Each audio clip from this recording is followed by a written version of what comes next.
What is it about this team that's carried the success this year? Well, they don't quit. It's the same group that carried us in football. It's the same group that led them to the finals in basketball.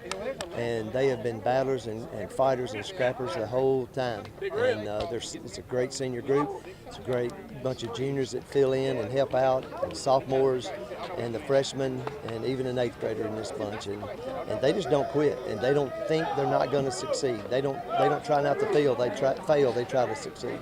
Where does that resiliency come from? Is that the team chemistry?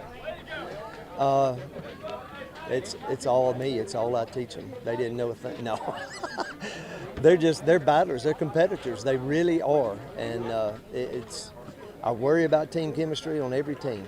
And this is a great group of individuals. They go off and play in the summer separate, and then they come here, and we try to really work hard to be a team.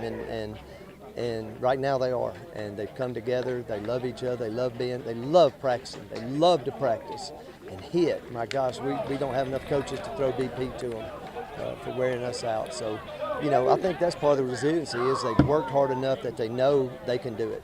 How does this team compare to other teams that you've coached in the past? I was waiting on that question. I'll be honest, I told this group the other day, this bunch is probably more talented, more good individuals than any I've ever coached.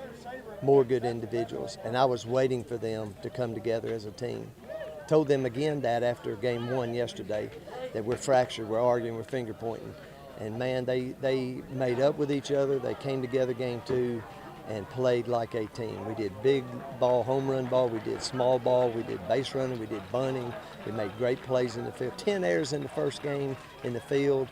5 or 6 base running errors in the first game, then come back and cleaned up the second game and play like that because they were doing it as a team for each other and having each other's back. Our pitcher game one deserved better. Cole pitched a great game and deserved much better than he got. But you can't, with 10 errors behind you, it's tough to overcome that. And game two behind Bryant, he threw the ball well too, and my gosh, we made plays behind him, and it was awesome. And then today, Tyler, great on the mound, Bo closing it out. What can you say about their performances?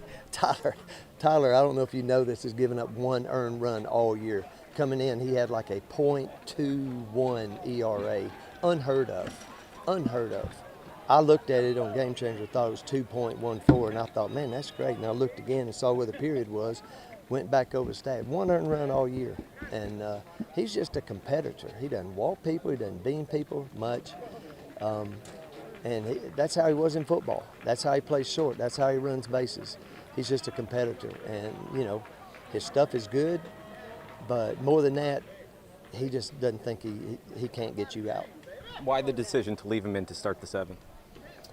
Because he's a competitor and he wanted it, and he probably would have slammed my head against the wall if I'd have tried to take him out. What was the message to the team in the huddle after? After just then? Yep. Proud of them, loved them. If we'd have lost and we're getting a consolation speech, I would still love them, and I'm proud of them.